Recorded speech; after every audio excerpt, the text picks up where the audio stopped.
The rain was soft that Tuesday afternoon, the kind that blurred the skyline of Portland into watercolor. My windshield wipers kept time with the hum of traffic as I pulled out of the hospital parking lot. My phone buzzed on the passenger seat just as I finished transferring $1,200 to cover my mother's cardiology bill. I thought it might be a thank you text, maybe even a photo from home. Instead, the screen lit up with 7 words that made my chest hollow out. "You're banned from Thanksgiving for not deserving this family." For a second I thought it had to be a mistake, some cruel autocorrect error.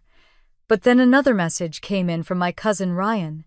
"You made Mom cry. You're toxic. Stay home this year." I stared at the glowing letters until they blurred into the reflection of raindrops. My hands went cold on the steering wheel. The smell of coffee still lingered in the car, but it suddenly turned sour. I didn't cry. I didn't even curse. I just sat there as traffic crawled forward, realizing how easily a family could exile you with a single sentence. I had driven across town that morning to pick up my mother's medication, skipped lunch to send the payment, and texted her. "All set, Mom, don't worry." Not even an hour later, I became the family's outcast. A digital disownment. No explanation, no warning, just a decree. For a moment I wondered if she'd hit send by accident. Maybe she meant it for someone else, but the second message killed that thought. "Dad and I talked. It's for the best." Those words landed like a slap. The kind of calm cruelty that doesn't need volume. I pulled over beneath an overpass, the sound of rain drumming against the roof. Cars hissed by in both directions. My reflection in the side mirror looked foreign, tired, blank, and oddly calm. I whispered "banned," as if saying it out loud might make it make sense. My family wasn't perfect, but they were mine. We argued, sure, but I was always the one who patched things up. The peacemaker. The one who sent the money, drove the extra miles, remembered the birthdays. And now I wasn't even worthy of a seat at their table. I thought about the Thanksgiving dinners we'd had before the long table, the noise, the way my mom always forgot the cranberry sauce until halfway through the meal. I used to love it, even when it was messy, even when Ryan made his usual jokes about me being misresponsible. I'd laugh it off. I thought keeping quiet made me strong, that staying calm made me kind. But sitting there with my phone glowing like a verdict, I realized something I'd never let myself think before. Silence isn't strength when it only protects people who hurt you. I tried calling my dad just once. It rang until it went to voicemail. No call back. Just the rain, the hum of traffic, and the echo of that text looping in my mind, "Not deserving this family." A horn blared behind me. I eased back into traffic, eyes dry but throat burning. Portland's skyline shimmered through the drizzle-gray buildings, gray sky, gray mood. My heart felt like it had gone numb. Somewhere in that numbness, something steady started forming. It wasn't anger yet. It was colder than that. Like the slow tightening of a wire that's been pulled too long. At a red light, I glanced down at my phone again. The bank app was still open. A notification blinked, "Transaction successful. Judith Carter medical payment $1,237. I stared at the confirmation for a long time, then whispered, "So I'm banned right after paying your bill." I didn't drive home right away. I parked in front of a grocery store and watched people carrying turkeys and pies to their cars. The kind of families who'd never imagine exiling one of their own over pride. I wondered what it must feel like to be loved, without conditions, to know that a mistake wouldn't erase your place at the table. When I finally reached my apartment, the lights felt too bright. I kicked off my shoes, hung my coat, and sank onto the couch. The air smelled like rain and old candles. I checked the family group chat out of habit. It was alive, pictures of pumpkin pies, messages about who was bringing wine, even Ryan posting memes about family drama. My name wasn't mentioned once. I typed, "Looks like fun. Did I miss my invite?" My hands trembled slightly as I hit send. Within seconds, my mother replied, "We just need things calm this year, Em. You understand." Then Ryan chimed in, "Try Christmas if you behave." A laughing emoji followed, as if humiliation could be softened by a joke. No one defended me, not even my father. I set the phone face down on the coffee table and leaned back, feeling my pulse in my throat. It wasn't just the rejection that hurt, it was how effortless it was for them. The ease of erasing me like deleting an email. I got up, went to the kitchen, and poured a glass of water I didn't drink. My reflection in the window looked steady, but something underneath had shifted. A quiet, irreversible click. I thought of every time I'd helped them without hesitation. The nights I stayed up managing their bills, the mornings I transferred money to cover someone's rent, the groceries I stocked in their fridge when things were tight. I never expected gratitude, but I did expect decency. Respect. A simple place at the table I'd helped pay for. Instead, I got a message that said I didn't deserve them. I sat back down on the couch and let the memory reel play, Mom laughing at Ryan's jokes about me being too uptight. Dad telling me to let things go for family's sake. Me always nodding, always fixing, always swallowing what hurt. Maybe they liked me quiet because silence is easy to control. The apartment was still except for the ticking clock. Outside, rain started again, soft and relentless. I whispered to no one. If they see me as the problem, maybe I've been solving the wrong ones. The thought startled me with how logical it sounded. Like a financial equation finally balancing. For years I'd been the family's unspoken safety net. The dependable one. The invisible one. The one who always said yes. But maybe the smartest thing I could ever do was say nothing and mean it. A text buzzed again. From my mother, let's talk after the holidays. Things will calm down. I stared at it for a long time, then deleted it. There was no explosion, no screaming, no tears. Just a long, deep exhale that felt like release. I went to my desk, opened my laptop, and looked at my financial dashboard. Dozens of recurring payments glowed back at me. Mortgage, utilities, phone plans, streaming services, all linked to their names. Every dollar a thread tying me to people who believed I didn't deserve them. The absurdity of it made me laugh, a sound that cracked the quiet like glass. Maybe I didn't deserve that family, I thought. Not the way they were now. Not if love meant obedience and sacrifice without acknowledgement. I closed the laptop, the room falling silent again, except for the patter of rain. My eyes landed on a sticky note above the desk, one I'd written months ago during a budgeting project. Track what you give. Notice what you lose. I smiled faintly. I was about to start noticing. Outside, a streetlight flickered, its reflection breaking into the puddles below. I watched it until my breathing evened out. Something in me had changed on that drive home. Something small but unstoppable. If they thought banning me from Thanksgiving would keep me quiet, they were wrong. It wouldn't be anger that answered them, it would be clarity. I whispered to the empty room, if they think I don't deserve this family, they're about to see what this family really deserves. The words hung in the air like a vow.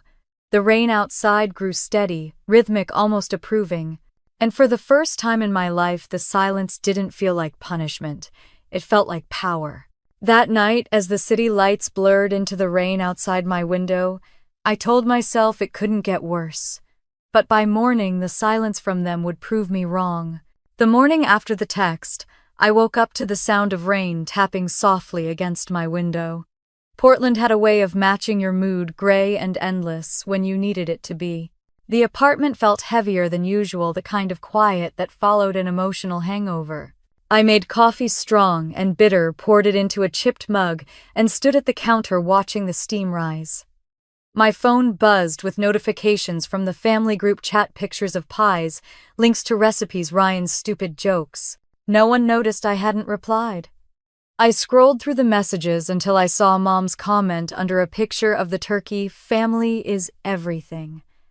I stared at those 3 words for a long time. Family is everything. I used to believe that too. I used to think love was built through small acts, showing up, helping out, making things easier for the people you loved. That's what I did.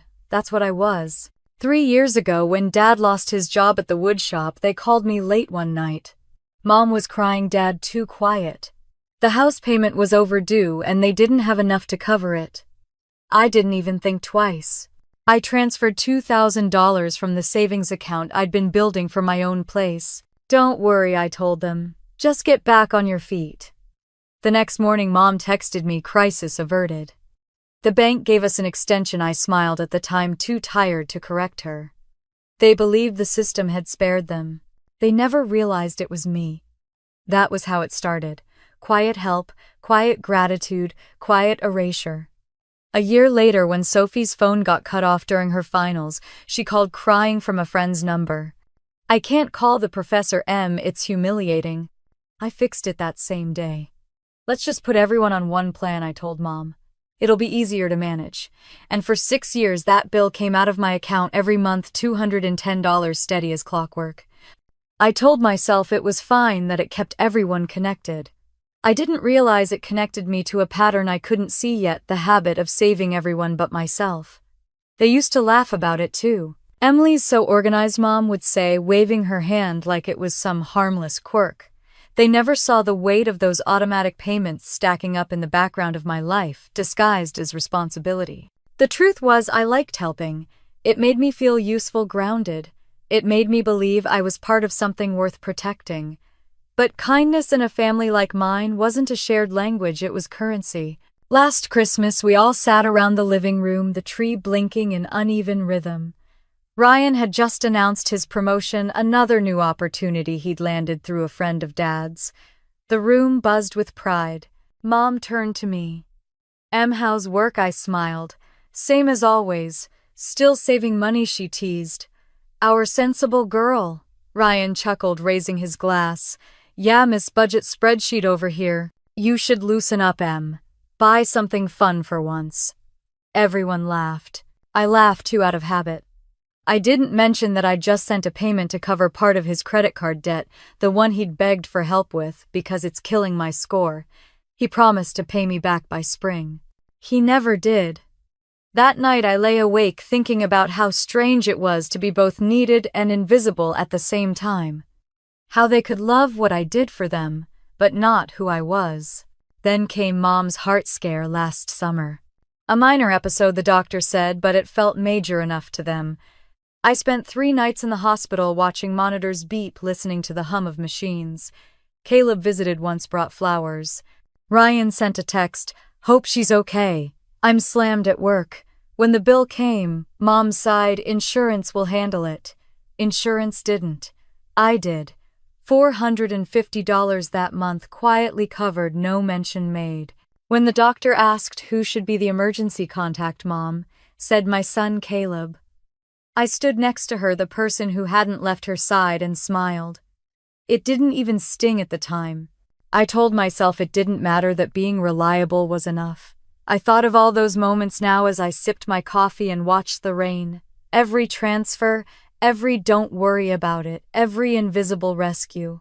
It wasn't just generosity, it was a way of keeping myself tethered to them, proof that I belonged. My phone buzzed again. Sophie had sent a photo to the group chat, pumpkin pie fresh out of the oven. Ryan commented, looks amazing, don't burn it like last year. Mom replied with a heart emoji. Dad added, can't wait to dig in. No one noticed my silence. I scrolled back months, maybe years, through the thread. There I was in the background of every holiday plan, every family emergency. Em, can you grab the groceries? Em, can you drive Mom to the doctor? Em, can you cover it till next week? I'd been the invisible scaffolding holding up their comfort. And now that scaffolding had been declared unnecessary, disposable, I opened the drawer by the counter and pulled out my notebook, the one I used for budgeting. The pages were filled with tiny, neat handwriting. Mortgage, $2,000. Tuition, $3,200. Groceries, $150. Phone, $210. I ran my finger down the list. It read like a history of my love documented in dollars. My throat tightened. Every number had a memory attached. Every expense a small ache. I flipped to the last page and wrote Thanksgiving. None. It felt symbolic, final. The rain outside slowed. I could hear the faint sound of church bells in the distance. Somewhere people were planning their dinners, making grocery lists, counting blessings. I poured a second cup of coffee and stared at the steam curling upward. The family chat pinged again. Mom's so excited to have everyone home. Ryan, even Sophie's making it this year. I typed a reply, paused, and erased it. There was nothing left to say that wouldn't sound like begging. Instead, I whispered to the empty room. Let them have their peace. I'll find mine. That afternoon, I went for a walk around the block.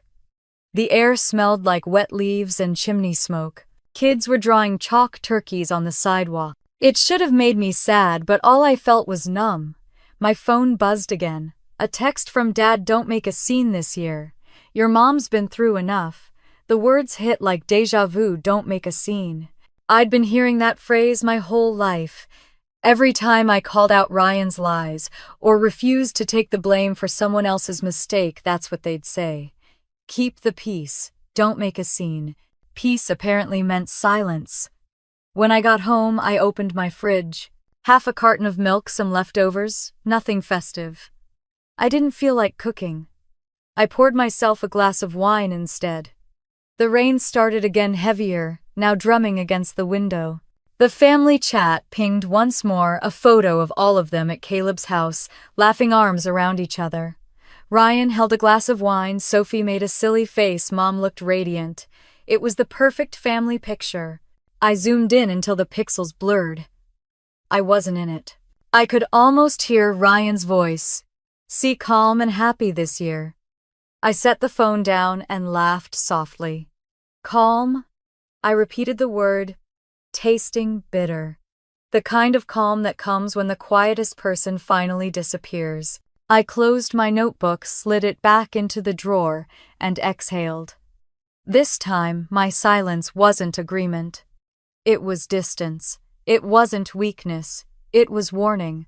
Later that night, Mom texted me one more time. You know, Thanksgiving won't be the same without you. Then another bubble appeared a second later. But maybe it'll be more peaceful. I stared at the screen, smiled without humor, and whispered, Peace has a price. I didn't reply. Instead, I opened my laptop. The screen glowed with rows of transactions, the quiet history of my giving. Maybe it was time they learned what it cost. The rain outside turned steady again, tapping against the glass in rhythm with my heartbeat. I watched the city lights flicker in the puddles below and wrote one last line in my notebook before closing it for the night. Maybe it's time they pay theirs. That night, I went to bed telling myself the silence would fade by morning, but when the family group chat lit up the next evening, it only proved how easily they could celebrate without me. By Thursday evening, a week before Thanksgiving, my phone wouldn't stop buzzing. The group chat that had been quiet for days suddenly came alive, lighting up my screen with messages and emojis. I hadn't left the family chat mostly out of habit, but I rarely looked at it anymore. Tonight, though, the preview line caught my eye. Thanksgiving guest list reply. If you're coming, curiosity won over pride. I opened it. Names stacked neatly down the screen like a roster of belonging. Mom, Dad, Caleb, Sophie, Ryan and his girlfriend, Aunt Laura, and Uncle Greg. Even distant cousins I hadn't spoken to in years. I scrolled slowly, waiting to see my name. It never came. My thumb hovered over the keyboard. I typed deleted and typed again before finally sending, looks like fun. Did I miss my invite? The 3 dots appeared instantly. Mom replied first. We just have limited space this year, sweetie. You know how small Caleb's dining room is. Ryan followed a few seconds later. Try Christmas if you behave. A laughing emoji from Sophie. A heart from Dad. I set my phone down on the counter, staring at it as if it might apologize. Limited space. Behave. The words tangled together like barbed wire. It wasn't even about the dinner anymore. It was the tone, casual, dismissive, confident in its cruelty. The rain started again outside, faint and steady. I sat at the table, staring at the steam rising from my mug of tea. In the glow of the kitchen light, my reflection on the window looked composed, but something inside me was quietly fracturing. The next call came later that night. Dad. I almost didn't answer, but curiosity won. Hey, Em, he said, voice careful. Don't take all this too personally. Okay, your mom just wants a peaceful holiday. Ryan's been under a lot of stress lately. I bit back a laugh. So peace means pretending I don't exist. He sighed long and tired. You know how families are. Let's not make a scene. That phrase again. Don't make a scene. Peace at the cost of me. I stared at the dark window while he spoke, my reflection overlapping the faint city lights. Sure, Dad, I said finally.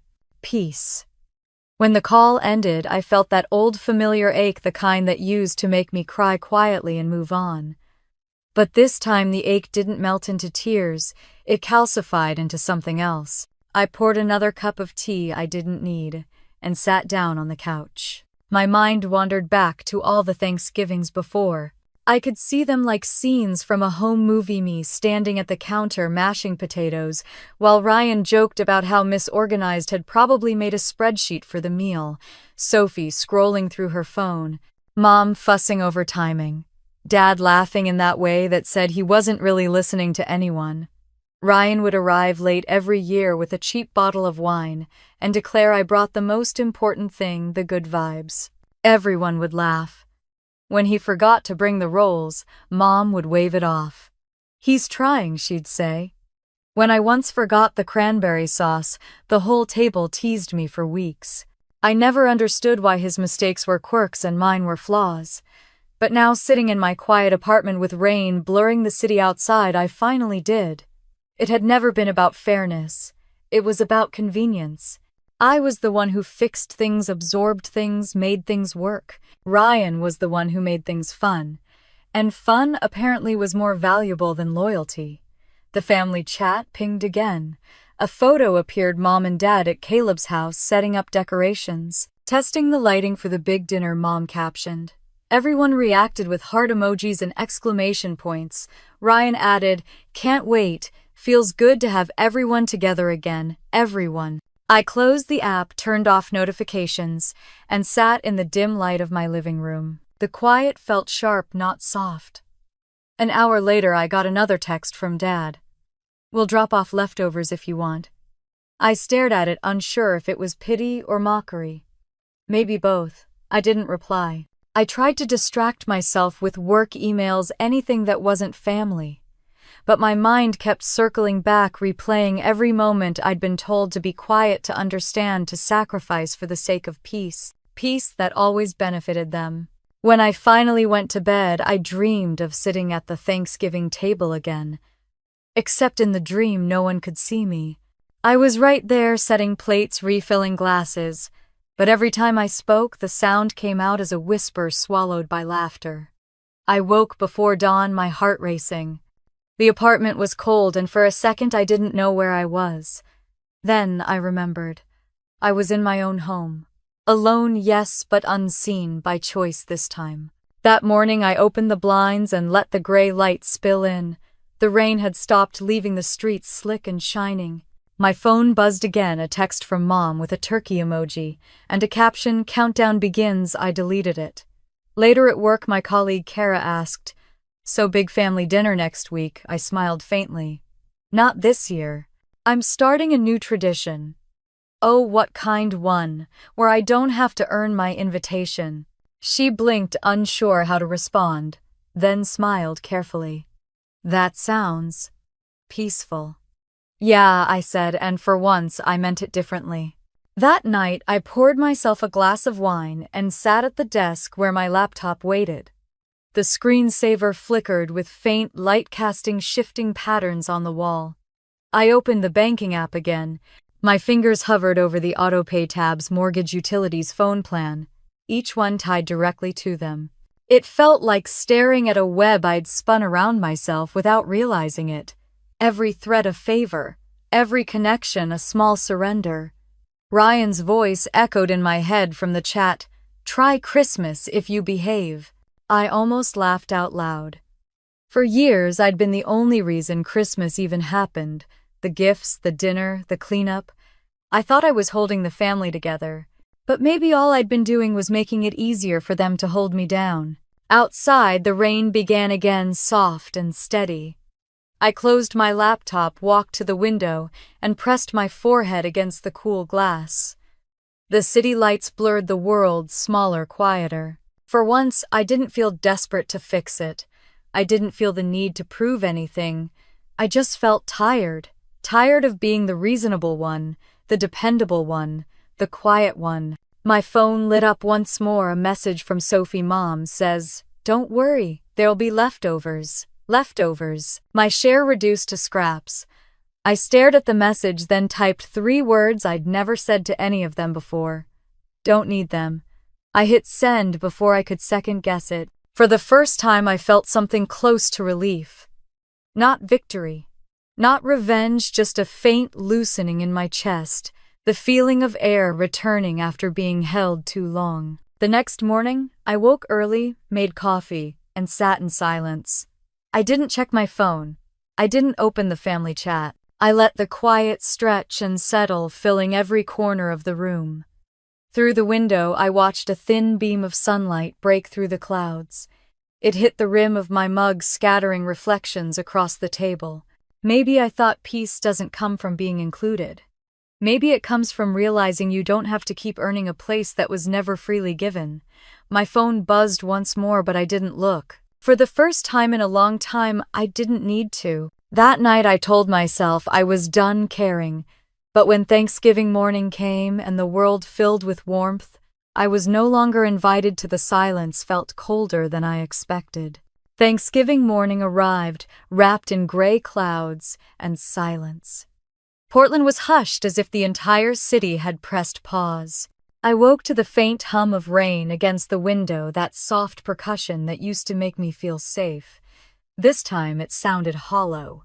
My apartment smelled faintly of coffee and damp air. Normally I'd be up early roasting vegetables or packing containers to bring to Mom's house, but my kitchen counters were empty. The fridge held nothing festive, just milk bread and the leftover pasta I'd made 2 nights ago.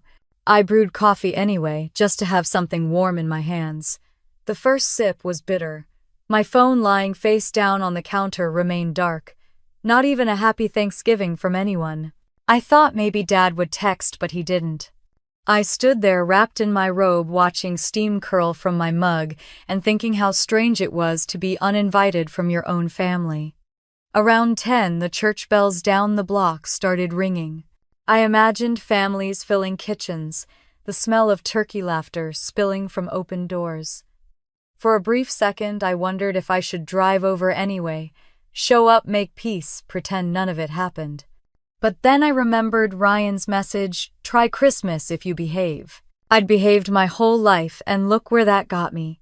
Instead, I cleaned, I vacuumed, I rearranged bookshelves. I tried to keep my hands busy so my mind wouldn't spiral.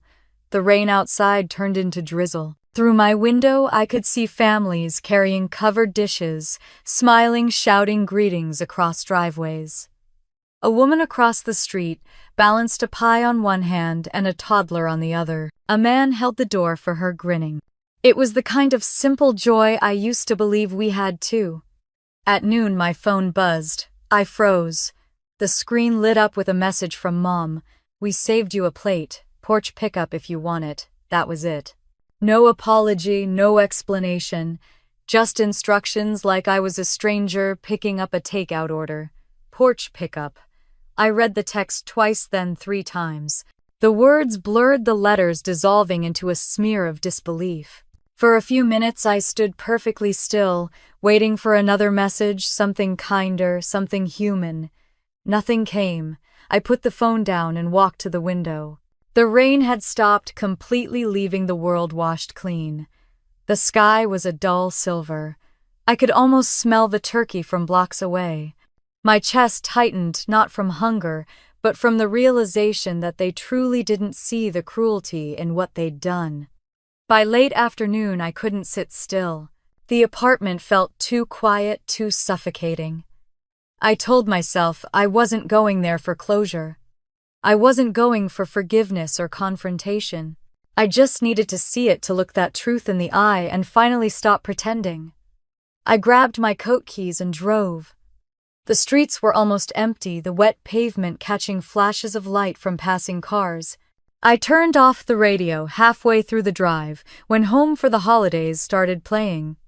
The silence inside the car felt cleaner. When I turned onto Maple Drive, my old neighborhood, everything looked the same but smaller. The trees were bare, the houses glowing with warm light from inside. I slowed as I approached the familiar blue house with the crooked mailbox. Cars filled the driveway and lined the street. I recognized most of them: Caleb's SUV, Ryan's truck, Sophie's little hybrid. My heart thudded once, heavy and dull. I parked a few houses away, just out of sight. The laughter carried faintly through the damp air. I could almost picture the table, Mom bustling Ryan, bragging about something, Dad carving the turkey while pretending not to notice the tension. Then I saw it. A foil-covered plate sitting neatly on the porch railing, catching the last light of the gray afternoon. The edges were curled, a fork taped beside it like an afterthought. For a second, I thought maybe someone would open the doorway, call my name. No one did. The curtain shifted once someone moving inside, but the door stayed closed. I stood there, half hidden by my car, watching my own family through a fogged window like a stranger peeking into someone else's life. A movement caught my eye. The neighbor's golden retriever trotted up the steps, nose twitching. It sniffed the foil, then pawed at the edge. The sound of crinkling aluminum echoed faintly in the cold air. The dog circled once and began licking at the corner, its tail wagging happily. Something inside me cracked, but not in the way I expected. I didn't cry. I didn't even feel rage. What I felt was a hollow kind of clarity. That plate wasn't for me. It never had been. It was a symbol, a performance. They'd left it there not out of care but out of convenience, so they could tell themselves they'd done the decent thing. We offered. That was their kind of mercy. I turned back toward my car, my breath fogging in the cold. I didn't take the plate. I didn't want a single crumb of their pity. The dog barked once as I opened the door, startled by the sound, then went back to sniffing the food. I whispered to no one, "You can have it, buddy. It's all yours." As I drove away, headlights from passing cars streaked across the windshield like quick flashes of lightning. My eyes stung, but still no tears came. I kept seeing that plate on the porch, the dog licking it clean, and the laughter behind the glass. It looped in my mind, absurd and perfect in its cruelty. By the time I reached my apartment, night had fallen. I parked in the dark, cut the engine, and sat there in silence. The hum of the city was distant. The world felt very small. I finally let out a long, trembling breath. The sadness was still there, but beneath it, something new was forming, something harder, colder, sharper. It was the feeling of a boundary solidifying. Inside, I hung my coat, kicked off my shoes, and turned on a single lamp. The warm light filled the room, steady and calm. I walked straight to my desk, opened my laptop, and logged into my bank account. Rows of payments glowed back at me. Mortgage, utilities, phone, streaming, medical. Each one a quiet promise I'd kept for years. My fingers hovered over the mouse. I didn't cancel anything yet, not tonight. But the idea pulsed through me like a live wire. They'd taught me that family meant obligation. That love was proven through sacrifice. That peace required silence. Tonight, standing in the glow of my screen, I finally understood the truth. Peace wasn't silence. It was freedom. I closed the laptop and looked out at the rain beginning again, fine and silver under the streetlights. Somewhere out there, my family was laughing full and content, convinced they'd put me in my place. They were right, in a way. They had. But they'd never imagined what I'd do once I stood up from it. I whispered into the quiet room, if I was the one paying for their comfort, it's time they learned the cost of losing it. The rain picked up, soft but steady, tapping against the glass like applause. And for the first time that night, I smiled.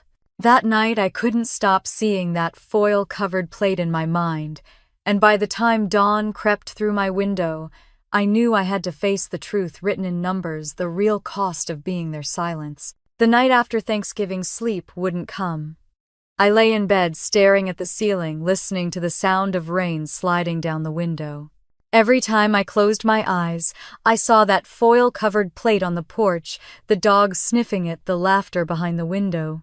I could still hear Ryan's voice echoing in my head, light and cruel. "Try Christmas if you behave." I got up around midnight, turned on the lamp, and sat at my desk. My laptop glowed in the dim light, the login screen waiting like a dare. I opened my banking app, scrolled through my transaction history, and felt something inside me go very still. Line after line, the evidence of my own quiet servitude stared back at me. Carter mortgage, Judith medical, Sophie tuition, Ryan gas money. The list went on for pages, each entry a quiet reminder of how much I had given, how much they had taken. I whispered to myself, every payment was a promise they never kept. My hands were trembling, not from anger, but from realization. I started downloading every statement I could find, credit cards, bank accounts, receipts from years of helping. Pages filled my desktop like ghosts of generosity. I opened the printer, fed it paper, and hit print all. The sound of the machine humming filled the silence, steady and mechanical. Sheets slid out one after another until the stack grew thick. I carried them to the kitchen table and spread them out. Under the yellow light, the pages looked like a crime scene, every number a clue. $2,000 for the mortgage, 3 separate transfers for the property tax Dad couldn't pay, $1,500 for Mom's medical bills, groceries, phone bills, car repairs. I'd been patching their lives together piece by piece while they laughed about my tight budgets. I started highlighting every payment that had their name attached. Yellow for my parents, pink for Sophie, blue for Ryan. When I was done, the pages looked like a map of misplaced loyalty. I leaned back in the chair, rubbing my eyes.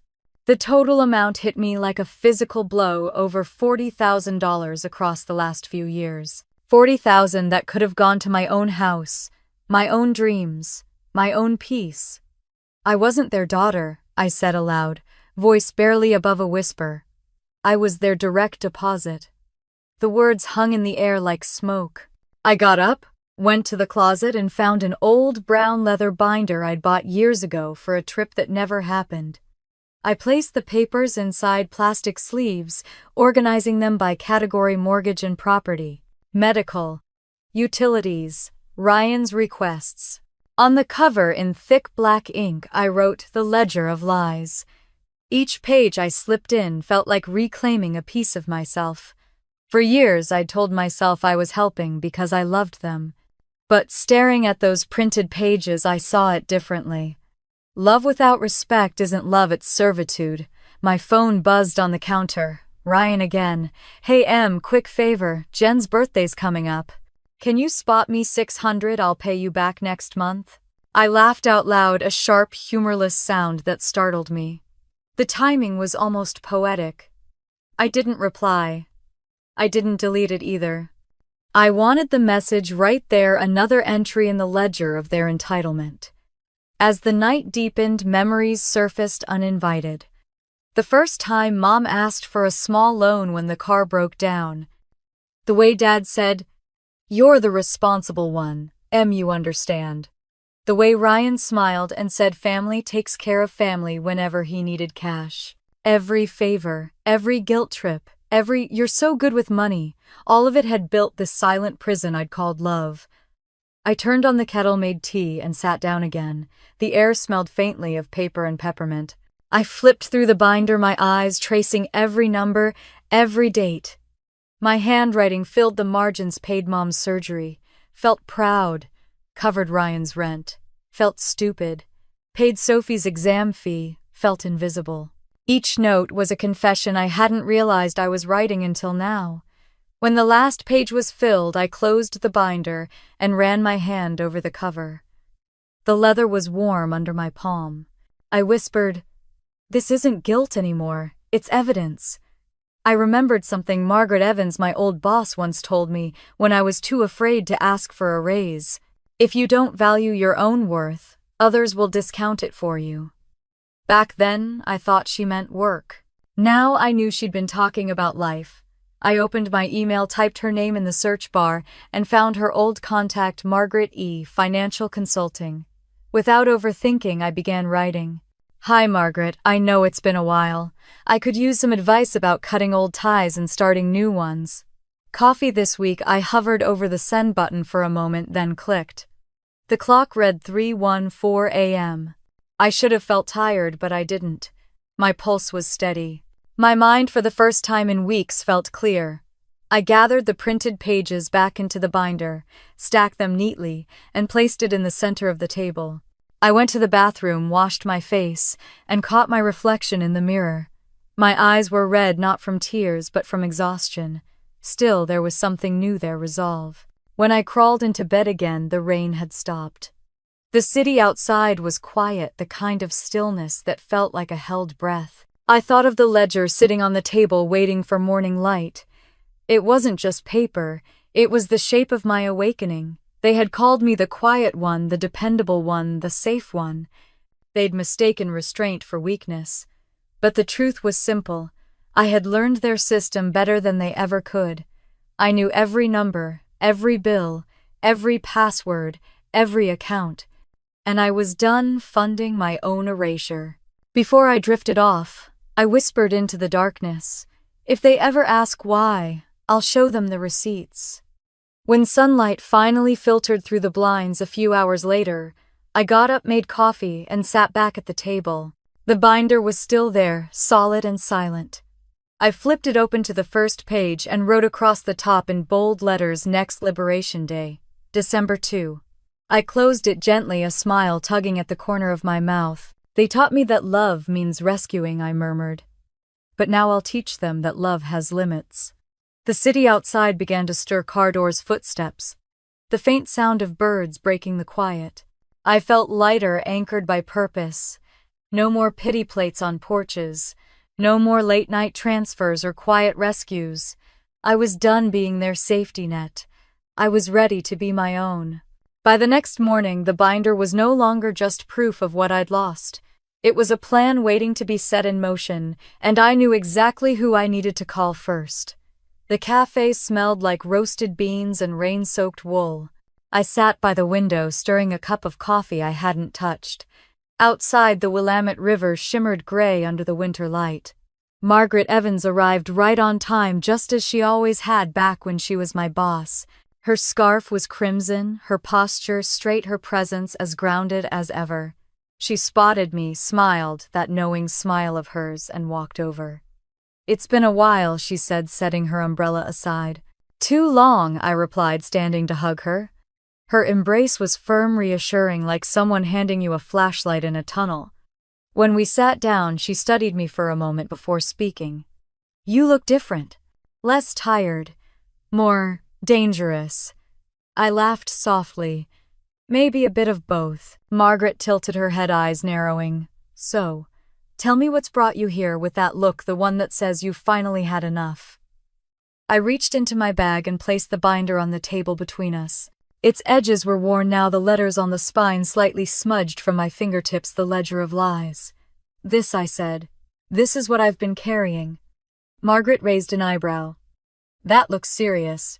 It's my family, I said simply. Every page is money I gave them, bills I paid, things I covered while they treated me like I didn't exist. $40,000 worth of quiet.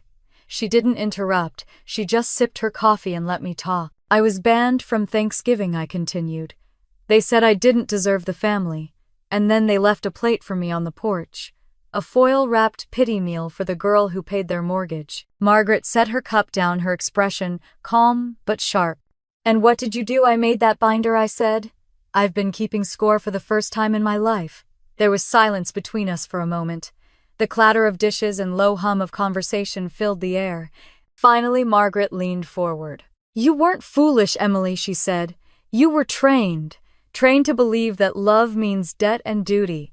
That family is an account you're supposed to fund without question. I exhaled, realizing how much I needed someone to say that out loud.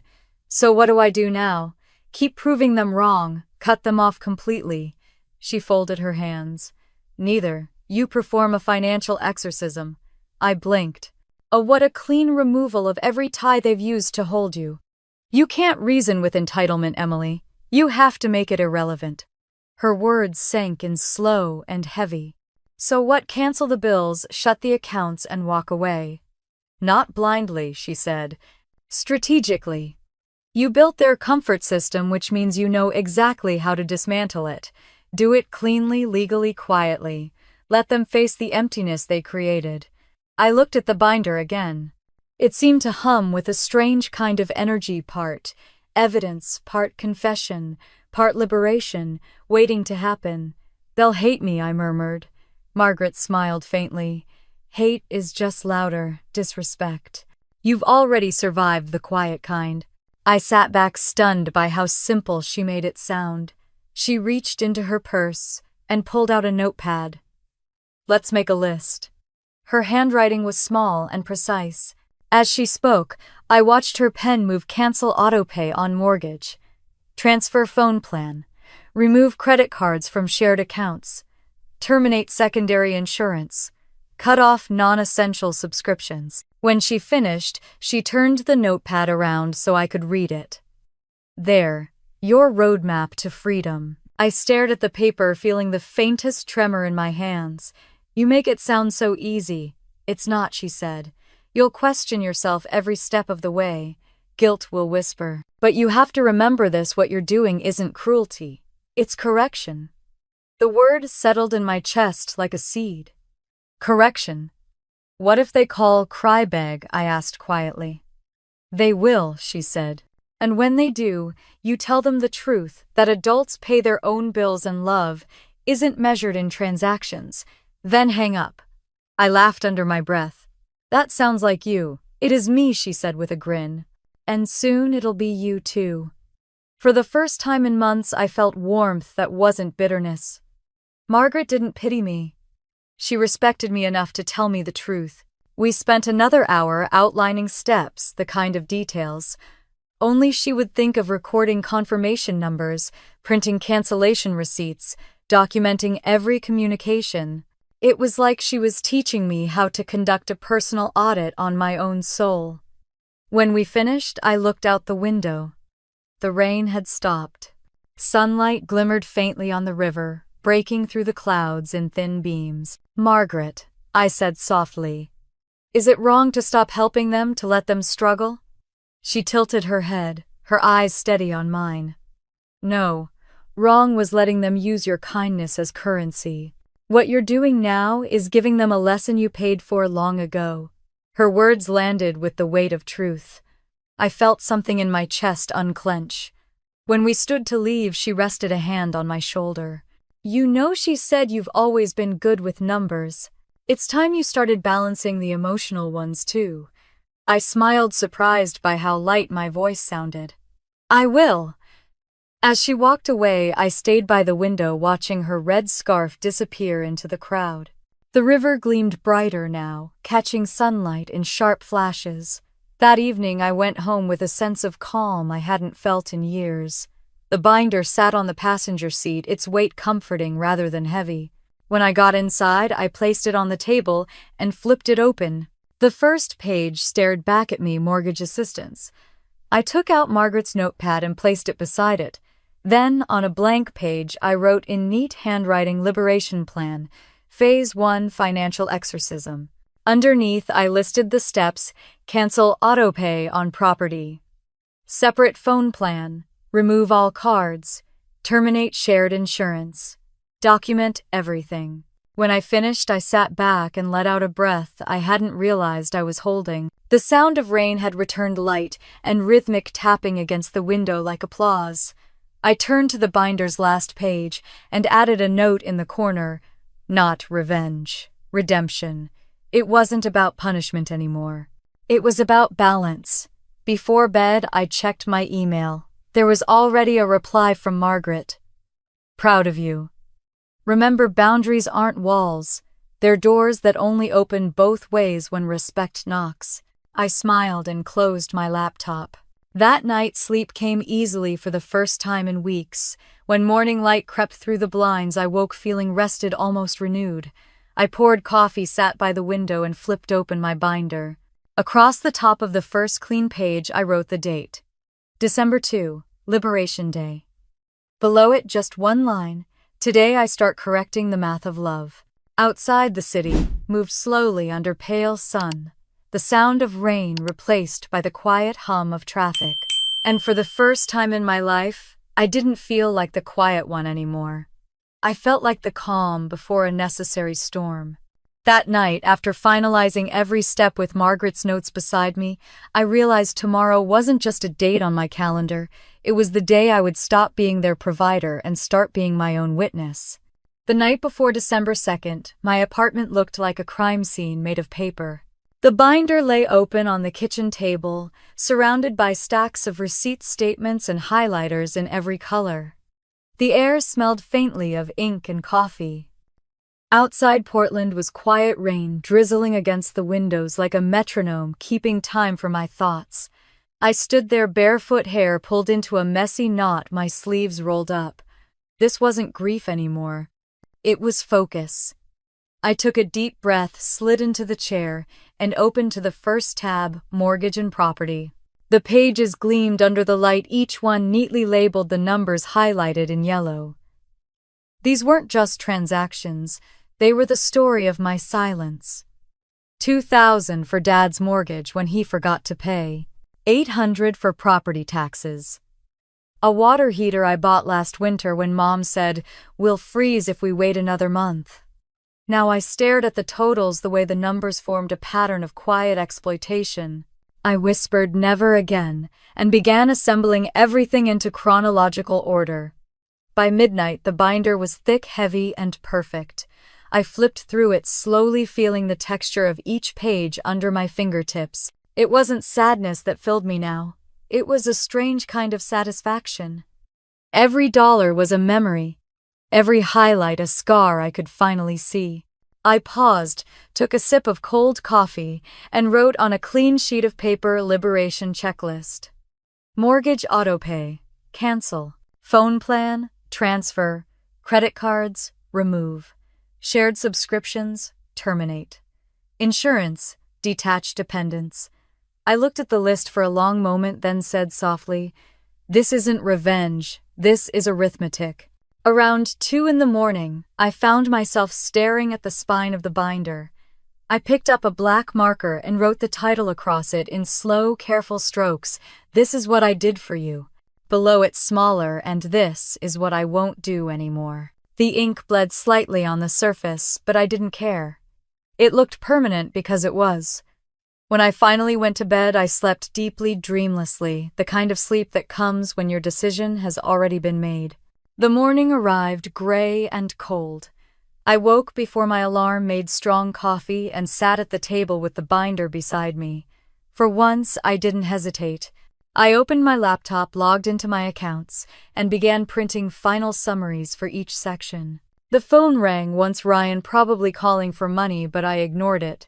His name flickered across the screen and disappeared. The silence that followed was cleaner than any apology. By 10, every document was in place. I opened the window, letting in the damp metallic air, and whispered to myself, "Liberation Day." As I worked, I thought about how long I'd been trained to be the quiet one, the good daughter, the reliable sibling, the safety net. I used to think that made me strong. Now I saw it for what it was: convenient weakness. When the binder was complete, I stood and looked around my apartment. The space felt lighter, like it was reflecting the calm I'd been starving for. I picked up the binder, closed it, and pressed my palm flat against its cover. "This," I said to the empty room, "is my proof of love and my proof of ending it." My phone buzzed again, a text from Mom. "Can you help with the internet bill? Ryan said his laptop won't connect." I almost laughed. The irony was too neat. Instead, I set the phone down, opened to the last section, Ryan's requests, and slid her text into a plastic sleeve. A fitting final exhibit. As the afternoon stretched on, I found myself lost in the rhythm of preparation. I labeled every divider with precision. Mortgage, medical, utilities, personal loans. Each one had its own color-coded tab, each one a chapter in the story of how they mistook my silence for endless supply. And yet, as I organized, I didn't feel bitterness. I felt control. Margaret's words from the cafe echoed in my mind. "You're not cutting them off. You're setting them free from the illusion that you'll always catch them." At sunset, I lit a single candle and placed it next to the binder. The glow made the plastic sleeves shimmer.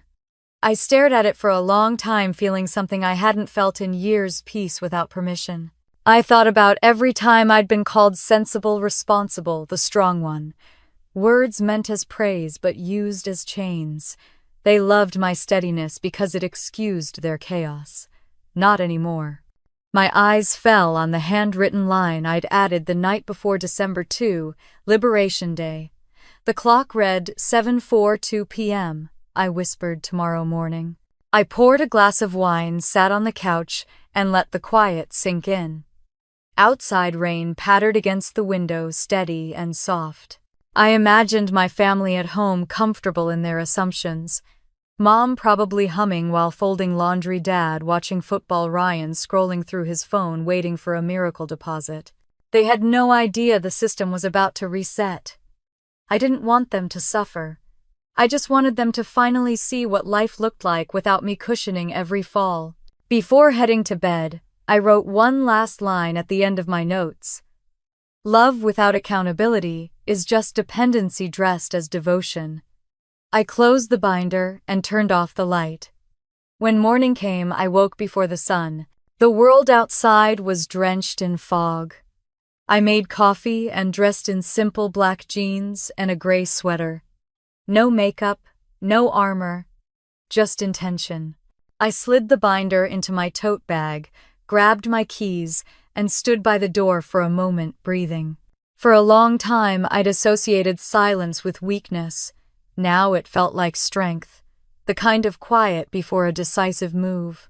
I whispered to the empty apartment, "Let's start cutting." As I stepped out, the city smelled like rain and renewal. Each footstep on the wet pavement felt like punctuation at the end of an old story. The day had begun, and with it the reckoning. When I woke the next morning, the sky was the same pale gray as the pages of my binder, and I knew before my first sip of coffee that today wasn't about planning anymore, it was about execution. December 2nd began like any other gray morning in Portland. Quiet mist curling through the streets, the air damp and sharp. But inside my apartment, everything felt different. The binder sat on the kitchen table like an altar, its title gleaming faintly under the soft light, "This is what I did for you." My coffee steamed beside it, untouched. I stood there for a long moment, staring at the pages I'd prepared, knowing this was the day I would finally cut every string. I took a deep breath and opened my laptop. The first item on my liberation checklist stared back at me, cancel mortgage autopay. My hands didn't shake as I logged into the portal. Years of transfers, quiet payments, forgotten gratitude, all visible in neat rows of numbers.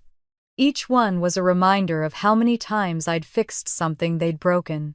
A customer service representative came on the line, cheerful and oblivious. "Good morning, this is Karen with Portland Savings Bank. How can I help you today?" I swallowed once. "I'd like to remove my account from an automatic payment.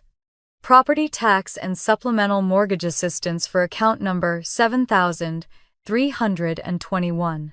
"Of course," she said, typing quickly. "Can I ask the reason for cancellation?" I looked out the window at the wet skyline. "I'm not the homeowner," I said. And it's time they remembered that. There was a pause, the faint click of keys. "Understood," she replied politely. "You'll receive an email confirmation within the hour." When the call ended, I exhaled slowly. One tie cut. The confirmation email arrived moments later. I opened it, stared at the words, "Autopay terminated," and smiled. It was oddly beautiful, like the first raindrop before a cleansing storm. Next on the list, phone plan. I grabbed my coat and drove to the phone store downtown. The rain followed me, tapping on the windshield like a metronome marking each decision. Inside, the fluorescent lights hummed, too bright, too sterile. A young man at the counter greeted me with an easy smile. Hi, what can I do for you today? I need to transfer my line off a shared family plan, I said, and assign the remaining lines to a new account holder, Judith Carter. He began typing, glancing up with mild curiosity. Judith, your mom? Yes, I said evenly. She'll handle the payments from now on. He nodded, unaware of the weight in those words. Okay, we'll just need your signature to authorize the change. The next billing cycle will start under her name. He handed me the tablet. I signed my name, the stylus gliding across the screen like a blade through fog. The device beeped softly. You're all set, he said. Anything else I can help you with? I shook my head. No, you've helped more than you know. When I walked out, the air felt lighter. My phone buzzed once. New number, new account, new start. I stood under the awning, rain pattering on the pavement, and whispered, for the first time in 6 years, this phone is actually mine. Back home, I turned on my laptop again. Step 3. Remove cards from shared accounts. Amazon, Netflix, Hulu, Costco. Each one carried my name, my card, my quiet enabling. I logged in one by one, scrolling through purchase histories that read like a diary of dependence. Mom's vitamins, Dad's coffee, Ryan's protein powder, Sophie's beauty subscriptions. I removed my card from each. The screen flashed, payment method required. No, I said out loud, not anymore. I moved on to the next, and the next. The rhythm became almost meditative. Click, remove, confirm, delete. Hours passed without me noticing. The only sounds were the rain and the soft hum of my computer. When I reached the final entry, my mother's name listed as a secondary on my health insurance, I hesitated for the briefest second. The cursor blinked, waiting. My throat tightened, not from doubt but from memory. Her voice echoed faintly. You're so good with paperwork, Em. You always take care of things. I clicked remove dependent. The system asked, Are you sure? Yes, I whispered and pressed. Confirm. The screen refreshed. Her name disappeared. I leaned back in the chair, heart steady, pulse calm. For the first time in years, I felt like I was inhabiting my own life instead of financing someone else's. At noon, I closed the laptop and stared at the binder beside it. I added a sticky note to the last page. Total liberation achieved 12:04 p.m. The words looked strange, powerful. I made lunch, a sandwich and coffee reheated in the microwave, and sat at the window watching the city move. Somewhere in a house I used to call home, the phone would soon ring with unpaid bills. The streaming accounts would stop. The auto payments would fail. The safety net had vanished. By evening, my phone began to vibrate. The first text came from Ryan. Hey, what the hell, my phone's about to get shut off. Did you cancel the plan? I didn't answer. Then Mom, the bank, called about the mortgage. Did you change something? It says we're responsible now. I set the phone face down. Dad's voicemail followed a few minutes later, his tone measured but tight. Honey, your mom's a little upset. Maybe you can fix whatever happened with the utilities. She's been trying to log in all morning. I poured a glass of wine and sat on the couch, watching the lights of downtown flicker through the rain. Each message felt like an echo of an old life I'd finally outgrown. By the time the sun went down, the messages had turned to panic. Mom, the internet's down. Did you touch our accounts, Ryan? Don't be petty. You're making things worse. Sophie, Netflix says, payment failed. Did you do this? I smiled faintly, the kind of smile that came not from joy but from closure. This isn't petty, I murmured. It's math. The calls came next. The phone rang and rang, each vibration a reminder of the noise I used to confuse with love. I let every call go to voicemail. By midnight, the silence returned. I turned off my phone and walked to the window. The rain had stopped, replaced by fog rolling across the streetlights. The world outside looked washed clean. In the reflection, I saw myself standing there, binder in hand, eyes steady. They called it chaos, I said softly. I call it consequence. The binder felt warm under my fingertips, as if it were alive with the weight of everything I'd finally reclaimed. Tomorrow they'd panic. The day after they'd rage, and soon after that they'd realize what it meant to live without my invisible labor. I wasn't afraid of their anger anymore. Anger was proof that they were finally feeling what I had for years lost. I whispered to the quiet room. They can hate me if they need to. At least, now they'll know what I was worth. I turned off the lights, leaving only the soft glow from the street outside. The binder rested on the table like a monument to balance restored. And in the silence that followed, I realized the sound of liberation wasn't loud. It was quiet. It was clean. It was mine. By the next morning, the first notifications started flooding in missed payments, failed logins, and unanswered calls, and that was when I knew the silence I'd created was finally being heard. By the third day, the silence had turned into noise. My phone wouldn't stop buzzing, texts, missed calls, voicemails stacking like dominoes. I didn't need to check to know who they were from. The first came at dawn. Ryan, of course. And what the hell did you do?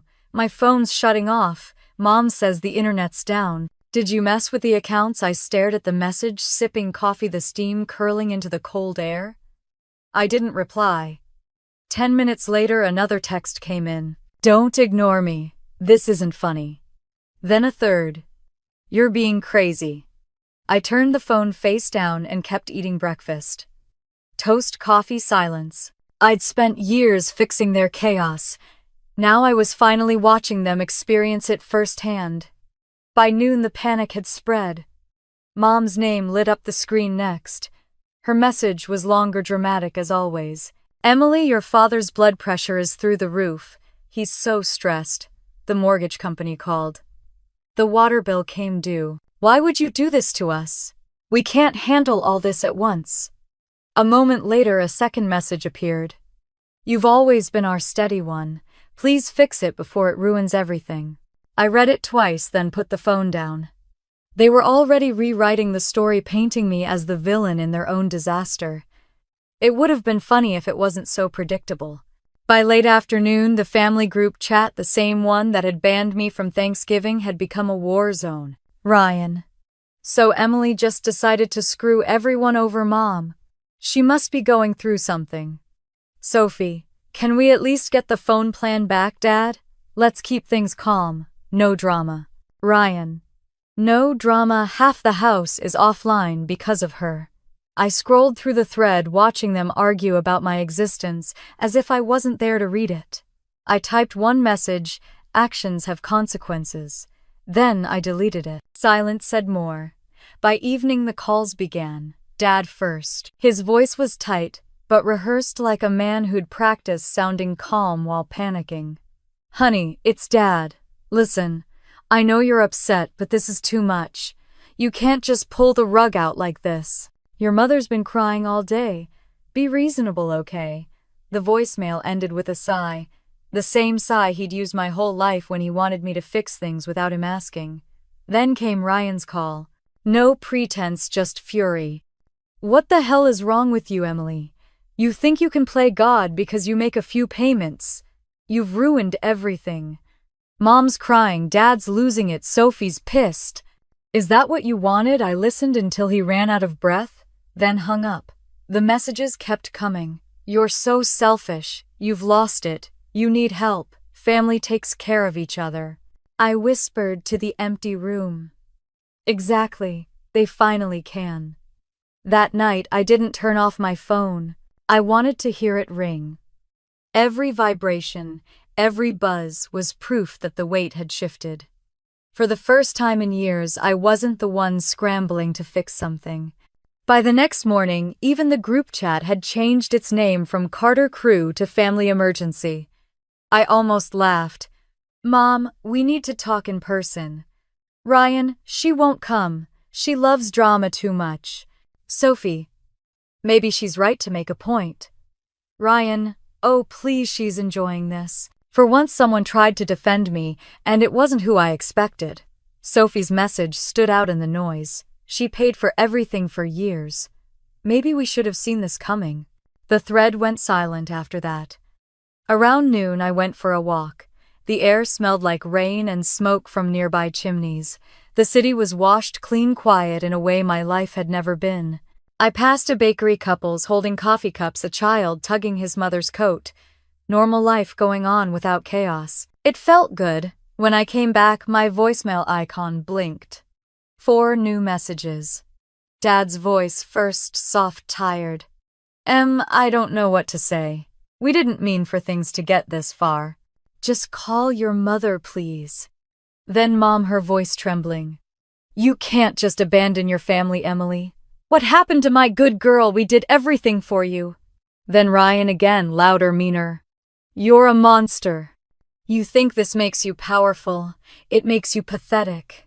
I'm telling everyone what you did. I deleted all of them. That night I poured a glass of wine and sat by the window watching the fog settle over the streetlights. The calls kept coming until after midnight. Then suddenly they stopped. The silence that followed felt profound. In the quiet, I thought about the years I'd spent cushioning their mistakes. Every don't make a scene, every you're so good with money, every unspoken expectation. They'd built a system out of my compliance. Now without it, they were falling apart. I felt no joy in their chaos, just balance. The next day, the first sign of surrender came disguised as politeness. A text from Mom, Emily, I think we should talk. Please come over. Your father's worried sick. Let's fix this together. There it was again, let's fix this. I stared at the words, realizing how deeply they believed I existed to solve their lives. I replied simply, I'll come by tomorrow. Her response was instant. Thank you, sweetheart. We'll make tea. When I set the phone down, my reflection in the window caught my eye. I didn't look angry anymore. I looked prepared. That evening I opened the binder again. The pages felt heavier now, full of finality. I flipped to the last section, the one labeled Proof of Care. Each page told a story, every sacrifice, every forgotten thank you, every bill paid in silence. I ran my fingers down the neat columns of numbers and whispered, tomorrow I'll show them exactly what they built. Before bed, I checked the calendar. December 5th. It had been 3 days since I'd cut them off, 3 days since the world had turned upside down. I thought of Margaret's voice, calm and sure. They'll rage first, then they'll rationalize, then they'll reach out. Be ready for the third part. She was right, of course. They were reaching out. I closed the binder and set it beside my keys. The phone lit up again, Ryan, one last try. The message read, if you come tomorrow, don't embarrass Mom. Be decent for once. I laughed softly, shaking my head. Decent, I said aloud. If only he knew what that word actually means. Outside, the rain began again, steady and relentless. It sounded almost like applause. I turned off the light, sat on the edge of the bed, and breathed deeply. Tomorrow, the house I once called home would feel like a courtroom. And I was bringing all the evidence. The next afternoon, Mom's message arrived, short, brittle, and inevitable. Come over tomorrow. We need to talk. And just like that, the confrontation I'd been preparing for finally had a date. Sunday afternoon was gray and still when I turned onto Maple Drive. The familiar street looked smaller than I remembered, stripped of its comfort, its colors muted by the overcast sky. I parked across from the house I used to call home. The front lawn was wet, leaves plastered to the concrete, and in the window I could see faint movement shadows passing through the kitchen. The binder sat in the passenger seat beside me, its cover worn smooth from my hands. This is what I did for you. I traced the letters once with my thumb before picking it up. It felt heavier than paper should, more like the weight of every unspoken thing I'd carried. When I stepped out, the cold air cut through my coat. Each footstep up the walkway echoed like a memory. I didn't knock. I opened the door and walked straight in the way I always used to. Mom was at the kitchen table. Dad beside her, his hands clasped, his expression unreadable. Ryan sat slouched in a chair, his phone on the table, face tight with defiance. Sophie wasn't there. The sound of the door closing behind me was sharp and final. Emily, Mom said first, her voice strained, almost rehearsed. We need to talk. I set the binder down on the table. The thud it made filled the silence. Dad frowned. What's that? This, I said, sliding into a chair, is the conversation. Ryan let out a short laugh, humorless. Seriously, you brought paperwork. Yes, I said evenly. Evidence, actually. Mom sighed. Emily, you're being dramatic again. We just want to understand why you'd do something so cruel. I met her eyes. Cruel? You mean canceling payments you never noticed? I made cutting ties you didn't think twice about exploiting. Watch your tone, Dad warned. No, I said softly. You've had my silence long enough. I opened the binder to the first section, turning it toward them. Mortgage assistance. I tapped the highlighted lines. 3 years ago, you called me panicked about losing the house. I wired $2,000 that night. You thanked the bank for giving you an extension. I flipped to another page. $800 for property tax the following spring. Another $1,000 the year after that. I didn't mention it because I thought family helped family. Mom blinked, lips tightening. We didn't ask you to. You didn't have to, I interrupted. You made sure I heard the panic in your voice and the guilt in mine. Dad's shoulders stiffened. He looked down at the paper, reading the numbers without a word. I turned another page. Medical and insurance. Here's the hospital bill from last summer, I said, sliding it toward Mom.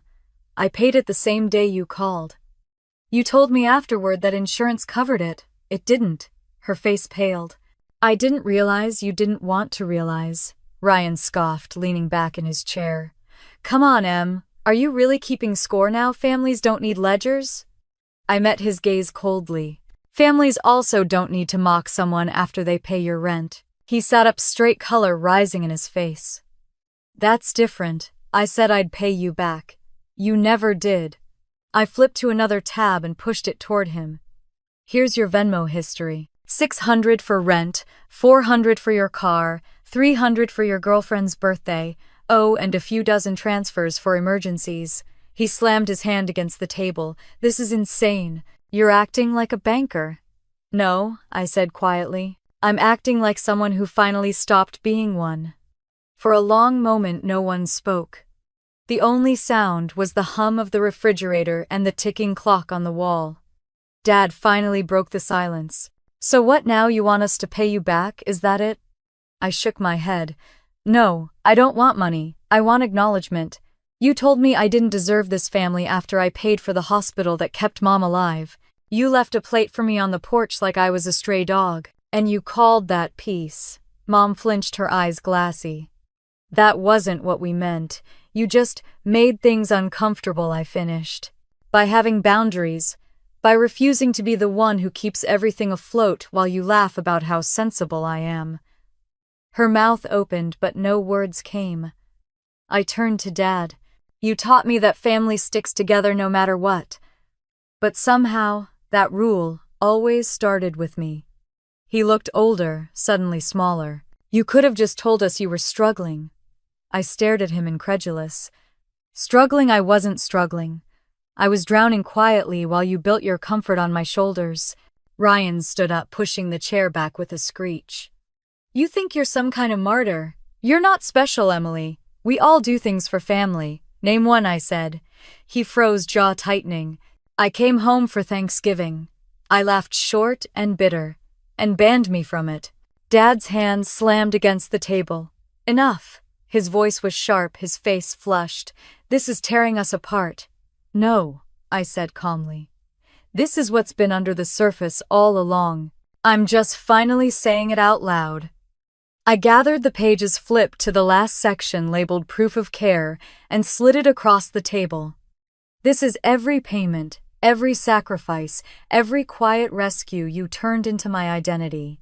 I don't expect you to understand, but I need you to see it. They didn't move. No one touched the papers. I stood. I'm done explaining myself. You can keep the binder if you want a reminder, or burn it if that's easier. Either way, my part in this story is over. Mom's voice cracked. Emily, please don't leave like this. We're family. I paused at the doorway. A family that treats silence as gratitude isn't family, it's dependency. Ryan scoffed again, his tone bitter. You think walking away makes you better than us? I turned my voice low but steady. No, it makes me free. The air felt thick. My father looked at me, and for the first time in years there was something like regret in his eyes, but it wasn't enough. I reached for the doorknob. Mom whispered behind me, "What are we supposed to do without you?" I didn't turn around. Live within your means. The door clicked shut behind me, the sound final and clean. Outside the air was cold and damp. The clouds hung low, heavy with rain. I stood on the porch for a moment, breathing it in the sharp scent of winter and wood smoke. For the first time in my life, I didn't feel guilty for walking away. I felt steady, quiet, alive. As I reached the car, my phone buzzed. Ryan again. You can't just leave them like this. I typed a single reply, "I'm leaving you like adults." Then I turned the phone off. The engine hummed to life, the headlights cutting through the gray drizzle. As I pulled away, I saw a curtain twitch in the front window. Maybe it was Mom. Maybe it was no one. Either way, I didn't look back. By the time I hit the main road, the first drops of rain began to fall, light and cleansing.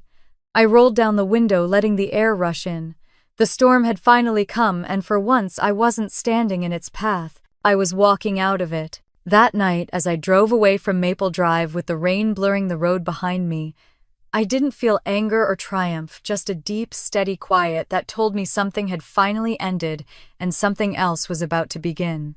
3 days passed before my phone lit up again. The house had gone quiet since the confrontation. No angry texts, no voicemails, no more late-night calls filled with accusations. Just silence.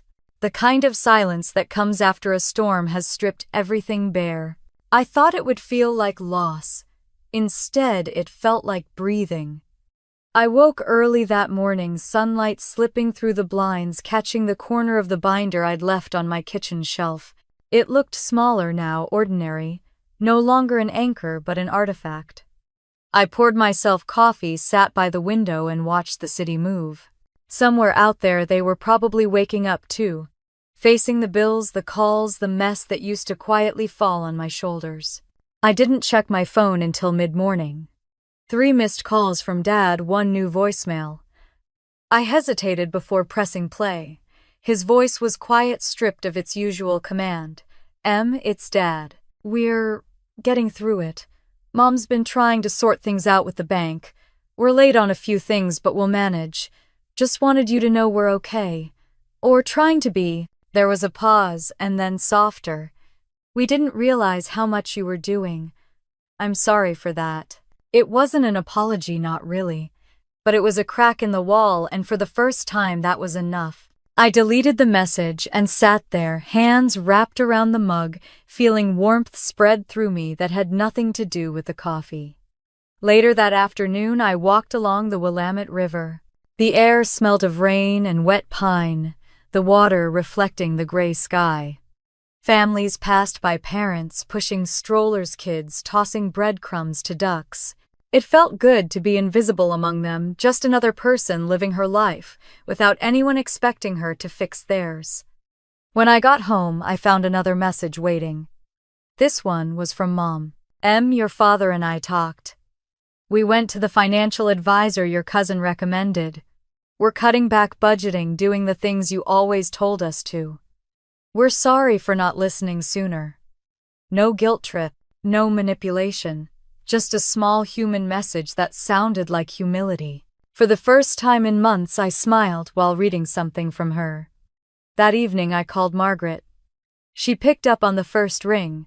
Well, she said, her voice warm. Judging by the tone of your silence lately, I'd say something's shifted. It has, I said, sinking into the couch. They're trying. I don't know if it's forgiveness or just exhaustion, but it feels different. Different is progress, she said. Forgiveness doesn't always mean reconciliation. Sometimes it's just release. I looked toward the binder on the shelf. Then I think I'm finally there, she laughed softly. Good. You sound lighter. I feel lighter. When the call ended, I poured a glass of wine and opened my laptop. For months, every financial spreadsheet had been filled with obligations, mortgage payments, utilities, their names, their problems. Now the columns were blank, waiting for something new. I titled the first page, My Life Budget. Under expenses, I wrote rent, groceries, travel savings. Under goals, I wrote freedom, peace, boundaries. The words looked simple, almost childish, but they carried a weight that felt solid and true. The next morning, I stopped by a small real estate office near the river. The same office I'd walked past 100 times before, always thinking someday. Inside, a woman with kind eyes and silver hair greeted me. "Looking for a place?" "Not yet," I said. "But soon," she smiled. Good. People who say soon are the ones who actually do it. We talked for a while about condos near the waterfront, small spaces with good light. I didn't sign anything that day, but I left with a brochure tucked under my arm and a strange sense of momentum. That evening, the city lights reflected off the water like strings of gold. I stood on my balcony watching the river, feeling the wind against my face. The phone buzzed again, Ryan this time. I didn't answer, but I read the message. "Mom says things are getting better. She's actually cooking again. Guess you made your point." I almost deleted it, but something in his words caught me. Not the mockery, he'd never outgrow that, but the acknowledgement hidden beneath it. "You made your point." Yes, I thought. I did. That night I dreamed I was back in the house on Maple Drive, but it was empty. No laughter, no shouting, no guilt. Just light streaming through the windows, and me walking through each room, turning off the lights one by one, before locking the door and walking away. When I woke, I felt peaceful. 2 weeks later, a letter arrived in the mail, handwritten, not typed. Mom's handwriting. I hesitated before opening it. "Emily," it read, "we saw the binder again. Your father keeps it on the table, says it reminds him to pay attention. I know we hurt you. I can't take that back, but I hope someday we can start over, not like before, but better. I made your favorite pie this week. I didn't leave it on the porch. I ate it myself, but I thought of you." I laughed quietly, tears stinging the corners of my eyes. It wasn't perfect. It wasn't even enough. But it was honest. I folded the letter carefully and tucked it into the back of the binder under the tab labeled Proof of Care. Then I closed it for good. That night, I invited 2 friends from work over for dinner.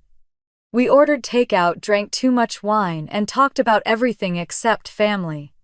For the first time, I realized that the word home didn't have to mean blood. It could mean laughter that didn't ask for repayment. After they left, I cleaned up the dishes, humming under my breath. The apartment smelled of garlic and rain. I looked around the small, bright space and whispered, "This is enough." Before bed, I wrote one last note in my journal. Peace doesn't come when they apologize. It comes when you stop waiting for them to. The next morning, I stuck a yellow post-it to the fridge. In thick black letters, I wrote, "No is a complete sentence." It made me smile. It felt like closure and a promise all at once. Outside, the sun was rising over the water, painting the sky in soft gold. I poured coffee, opened the window, and let the cool air fill the room. For the first time in my life, I wasn't bracing for a call, a crisis, or a request. I wasn't someone's safety net. I wasn't anyone's quiet savior. I was just me, and that, I realized, was the truest kind of peace. That night, as I turned off the lights and looked around my quiet apartment, I realized peace wasn't something I had to wait for anymore. It was already here, and by the next Thanksgiving, I would finally know what it felt like to wake up free. A year later, Thanksgiving morning began with sunlight. No rain, no gray sky, no ache in my chest. Just the golden light streaming through my apartment window, warming the wooden floor. The lavender I had planted on the balcony swayed gently in the breeze, and for the first time, the day didn't feel like a test. It felt like mine. I brewed coffee and watched the steam curl upward. On the kitchen counter sat a small white envelope with a neat return address, my parents'. I'd found it in the mail slot the night before and left it unopened, unsure if I wanted to let their words in. but something about the quiet morning made me brave enough. I slid a finger under the flap and unfolded the card inside. The handwriting was careful, a little shaky. Happy Thanksgiving, M. No plates on porches this time. Just gratitude. I smiled, feeling a warmth that wasn't nostalgia but understanding. People can change when you stop protecting them from the consequences of staying the same. The coffee finished brewing. I poured a cup, opened the window, and let the cool air in. Somewhere down the street I could smell cinnamon and roasted nuts from the bakery. A year ago, those smells would have made me ache with loneliness. Now they just reminded me that peace can have its own flavor, quiet, simple, real. My phone buzzed once. A text from Mom. Dinner's small this year. No crowd, no drama. Just us if you want to come. I stared at it for a long time. There was no guilt, no begging, no manipulation, just a quiet invitation. I typed back, maybe next year. I'm making my own dinner tonight. Her reply came fast. That sounds nice. Send pictures. It was strange how easy the conversation felt, as if all the heavy things between us had burned away and left only what could survive the fire. I set the phone aside and turned toward the shelf above my desk. The binder still sat there, its brown leather cover faded from time. I hadn't opened it in months. I took it down and ran my fingers along the spine. The title had rubbed off a little, but I could still read the faint words. This is what I did for you. When I opened it, the first few pages were still filled with receipts, invoices, bank transfers, a museum of the old me. But halfway through, I'd replaced the rest with blank pages. At the very back, there was one new section labeled in my handwriting, plans. Inside were printed notes for the life I'd started building, savings goals, investment ideas, travel lists, a sketch of the condo I wanted to buy by the river. Every number on those pages was mine, every line my choice. I closed the binder and whispered, lesson complete. After breakfast, I went for a walk downtown. The city was alive with quiet joy, children holding paper cups of cocoa, couples carrying pies, laughter spilling from open doors. I passed a florist arranging winter roses and stopped to buy a single stem. The woman wrapped it carefully in brown paper. Someone special, she asked. Yes, I said. Me. On the walk home, I thought about Margaret, about how she'd once told me that boundaries weren't walls but doors that only opened when respect knocked. She'd been right. The silence I built hadn't been revenge, it had been space for something new to grow. Back home, I placed the rose in a glass bottle on my windowsill. The light caught it perfectly, its shadow stretching long across the counter. I began preparing my dinner, just roast chicken, vegetables, a slice of pie from the bakery. Nothing extravagant, but everything enough. As the food baked, the smell filled the apartment, wrapping around me like warmth. I turned on music, soft piano, the kind my mother used to hum while cooking. For a brief moment, I imagined her doing the same thing miles away. Maybe she was humming too. Maybe we were both at peace in different kitchens, finally breathing without expectation. When the timer beeped, I sat at the table, one plate, one glass, one quiet celebration. I didn't feel alone. I felt whole. After dinner, I stepped out onto the balcony. The sky was fading into pink and gold. The air was cold but gentle. Across the street, a family laughed as they carried leftovers into their car. I watched them go, smiling. Not with envy but gratitude. Peace, I realize, doesn't erase the past, it reframes it. The pain becomes the proof of how far you've come. Inside, my phone buzzed again, this time from Ryan. Hey Em, we got the hang of paying bills now. Guess you rubbed off on us. Happy Thanksgiving. I stared at the message and typed back, Happy Thanksgiving, Ryan. That was all it needed to be. Later, as night settled in, I opened my laptop and created a new document. The cursor blinked against the white screen like a heartbeat. I typed, no is a complete sentence. Then beneath it, and yes should only be spoken when it doesn't cost your peace. I saved it, closed the laptop, and leaned back, feeling the kind of quiet that's earned, not given. From my window, I could see the reflection of the city lights on the river, the same water that had once mirrored my loneliness, now glimmering with calm.